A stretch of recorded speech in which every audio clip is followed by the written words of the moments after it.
Ken Adams' view of realism was to suspend the audience's disbelief by having a set which has all the information you want in it, but you heighten certain aspects of the set to emphasize what you want to do from the point of view of the drama.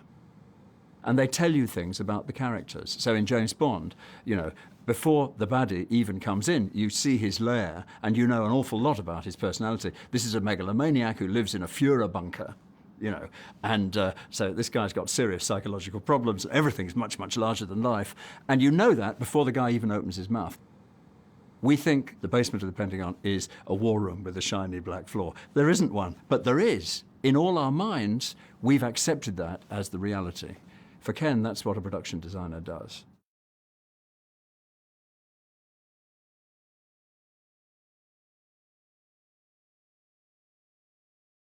Ken Adam was most famous for these big sets of a sort of heightened reality, a kind of stylized reality.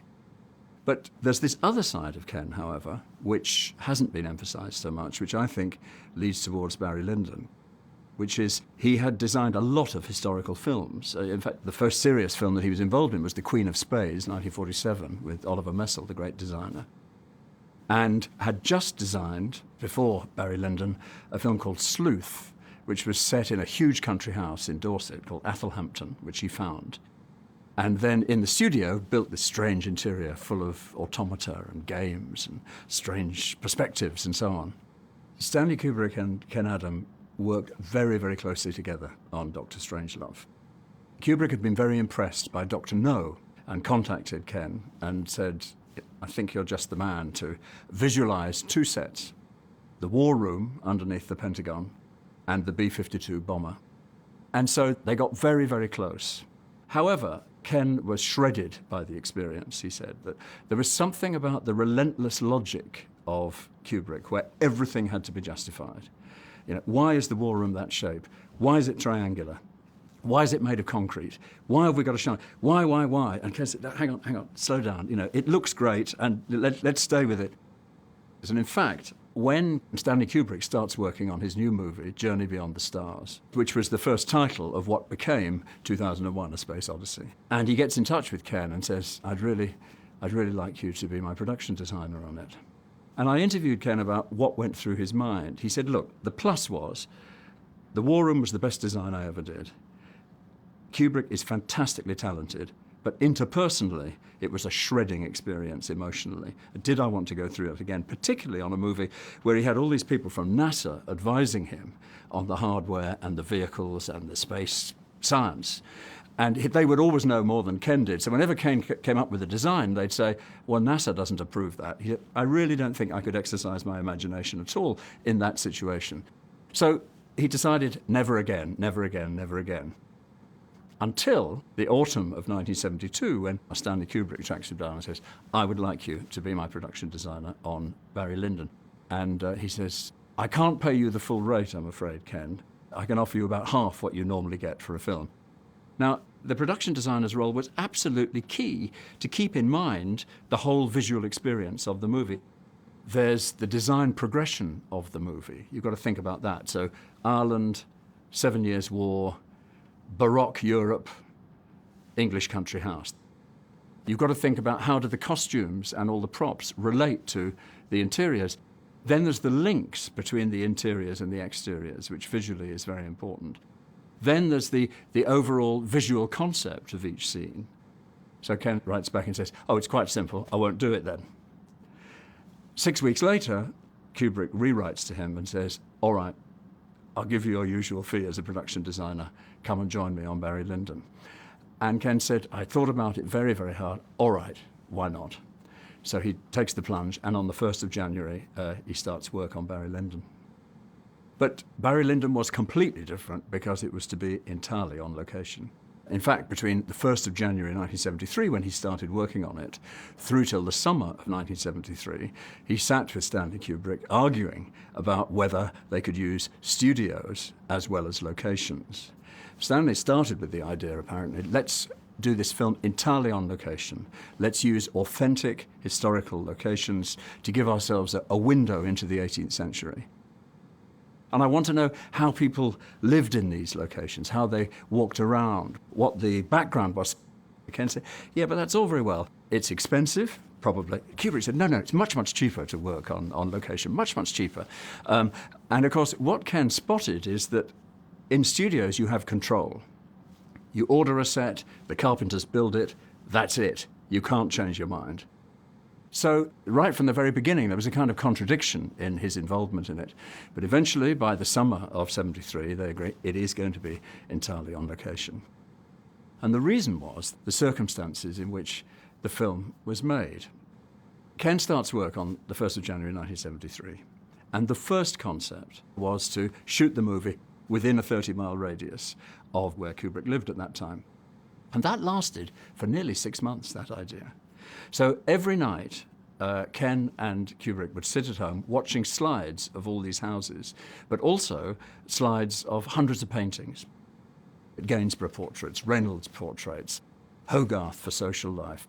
Stanley said, by looking at these paintings, we know what the past looked like. But Ken says they were expressing themselves, and painters use imagination. Stanley, it didn't really look like that. So that was a bit of a clash. But anyway, all they're doing is discussing which are the most appropriate images. But then quite suddenly they decide, no, we'll shoot in Ireland. And this is, like a month before they start shooting. And then everything was against the clock. Ken Adam did manage to find some remarkable historic houses, actually, in Ireland. Huntingdon Lodge, which partly doubles as Cousin Nora's dwelling. But the windows were wrong. So they got the craftsman at Pinewood to make historic Georgian windows and put them in Huntingdon for the purposes of the exterior. The cottage at the beginning, which everyone thinks is, the perfect Irish cottage, was actually built by Ken Adam. I mean, it was a shell, and he decided to thatch it, create an aura of realism by all these bits and bobs that are added to make it look like the most realistic Irish cottage you've ever seen. However, Stanley Kubrick's method with Ken Adam seems to have been to, as it had been on Strangelove, to push and push and push until you reach bedrock. Why? Explain that to me logically. Justify it to me. Is that Georgian? Testing all the time, Ken knew what he was getting into. He'd been through this under Strangelove. This is a little bit more complicated. And then when you get to candle-lit interiors, I mean, how Ken stood it, I don't know. But, okay, you've agreed to do candles. So you need infill light as well as the light in shot. For every take, you have to renew every single candle so that it matches. That's the first thing. So you've got boxes and boxes and boxes of candles for each take. Then you're in a historic house, and Ken has promised that absolutely no damage will be done to the floor, to the paintings, to anything. We'll be very careful. And then the candles start dripping. So Ken has to design special drip collectors around the infill ones so that they don't drip on the floor. And Ken would say, if we were in a bloody studio, none of this would happen.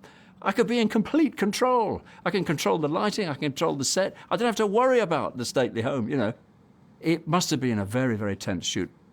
Then they have a 9-week break where they rejig the entire story, cut all the scenes that are extraneous. So when the production shut down, they're in this house working out the second 2/3 of the shooting schedule in England. And Ken's wife, Letizia, goes over and sees Ken and realizes there's something quite seriously wrong with him, that he's very nervy, not sleeping, and taking all these responsibilities on his own shoulders. And to cut a long story short, he has a massive nervous breakdown. And Ken said he had to relive everything he'd done in his professional life to get his confidence back. That what had happened was he'd completely lost his confidence in his own ability to make decisions. It was quite a long piece of therapy, and meanwhile, the schedule's all worked out, the permissions have been granted, the whole of the second half of the movie's been mapped out. Now, the final decision, obviously, is left with the director. But Ken basically chose the component parts of Castle Hackton, of Lady Lyndon's house, which are quite extraordinary.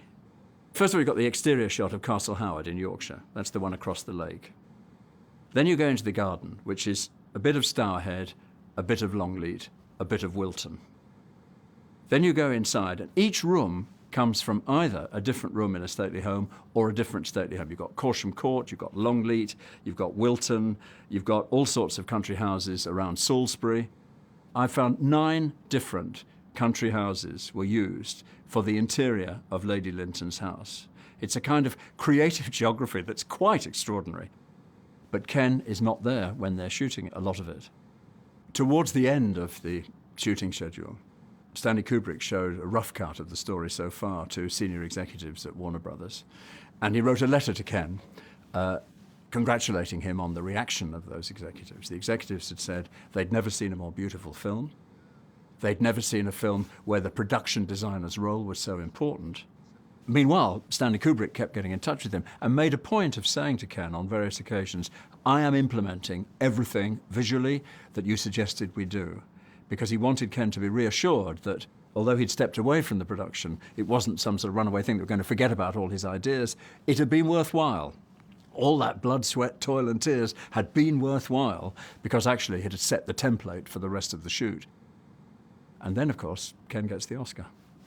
He said it was doubly ironic that he should have got the Academy Award for Barry Lyndon. Ironic because he'd been dutifully doing all these drawings since 1947 and designing all these sets, and he didn't do a single drawing for Barry Lyndon to speak of. The other irony is that he got a second Academy Award for The Madness of King George. Well, actually, in fairness, The Madness of King George is a combination of sets and locations where he dressed up the locations quite a lot and did studio work as well as quite radically set dressing. So there was more artificiality. But anyway, Ken loved the movie. He said, look, there's no gainsaying. It is a kind of masterpiece, and it's one of the most beautiful films ever made. The trouble is, he said, whenever I look at it, it brings back an awful lot of not very good memories. I once asked Ken Adam about, how did he get on with Stanley Kubrick after all this? And Ken said, if anything, we got closer than ever. And in fact, a couple of years later, Ken was working on The Spy Who Loved Me, the Bond film, and he was having real difficulty lighting one of the sets. There are 3 nuclear submarines inside this supertanker. So he gets in touch with Stanley Kubrick and says, Stanley, I've got to ask something really big of you. Would you come to Pinewood and help me light this set of The Spy Who Loved Me? I can't do that, come on. Supposing I was seen, come on, you know better than that, Ken. No, we'll go on a Sunday, you can wear dark glasses, we'll go to Pinewood. So they went to Pinewood together and spent several hours walking around the set and working out which lights would be justified in set and which would be outside the set. Stanley Kubrick helped to light the interior of the supertanker in The Spy Who Loved Me, which is nice. They buried the hatchet, they got on very well, they loved each other. But as Ken said, like most marriages, there's a love-hate element. Sometimes you love each other, sometimes you get at each other, and sometimes you go too far. It was like one of those marriages, and I think it remained so till the day both of them died.